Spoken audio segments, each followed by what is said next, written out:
Welcome to the competitive world of Rainbow Six Siege.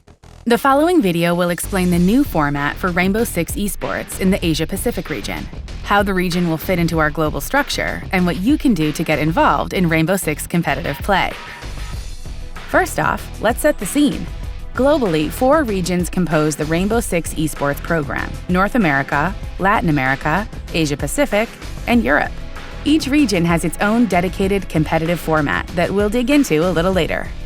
On a global scale, the Rainbow Six Esports program refreshes every year. 1 year equals 1 season, running from March to the following February. The 4 independent regional leagues run from March to December. These leagues are divided into 3 stages. At the end of each stage, the top 4 teams from each region will qualify for the Six Major, a global competition featuring the top 16 international teams. Depending on their ranking in the regional leagues and the majors, teams will earn points for the global standings. At the conclusion of the 3 stages in December, the 16 teams with the most points in the global standings will automatically qualify for the Six Invitational. 4 extra teams will have one last chance to qualify for the competition through regional open qualifiers, making the Six Invitational a 20-team competition, the most prestigious Rainbow Six Esports event, and a chance for teams to dominate the global stage and prove they are the best in the world. Let's move on to Asia-Pacific, aka Apec, and our unique regional structure. The Asia-Pacific League is divided into 2 divisions, Apac North and Apac South. Both divisions have their own competitive structure. Let's take a deeper look. Apac North combines the best teams from across Japan, South Korea, and Southeast Asia. They compete in a single online league composed of the same 12 teams for the entire season. Each stage consists of these teams facing off for 10 playdays spread across 5 weeks. The tournament will play out in a variation of the Swiss system. In other words, there is a random draw at the first round, then teams with the same or the closest win-loss ratio will face each other round after round. For example, during round 2, winners face off against winners. During round 3, teams with 1 win and 1 loss face teams with the same ratio, and so on. At round 6, win-loss ratio is refreshed and the league continues until we have the final rankings after 10 rounds. The top 6 teams of each stage make it to the Apac League playoffs.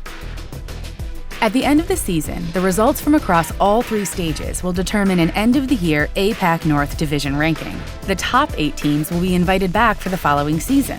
The bottom 4 teams will have to play in a promotion-relegation tournament for a chance to remain in the league. They will face the best teams coming up from the national competitions. Now let's move on to the Apac South Division that plays in parallel. Apac South is composed of 2 independent regions, Oceania and South Asia. In Oceania, 8 teams from across Australia, New Zealand, and the Polynesian nations will compete in the Oceanic Nationals, an online league. In South Asia, teams from Bangladesh, India, Nepal, Pakistan, and Sri Lanka face off in a series of open online tournaments, ending with a closed bracket playoff.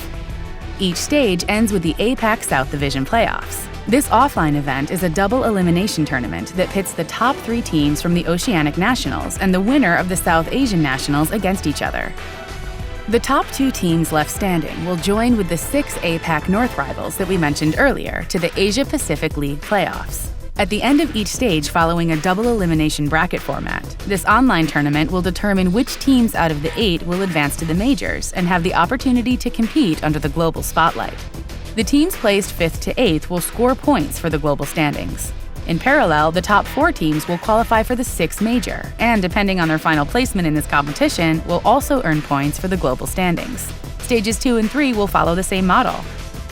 In Apac, we also want to determine who the best team in the region truly is. In November, the rankings of the 3 stages are combined to form the final rankings of the season within the region.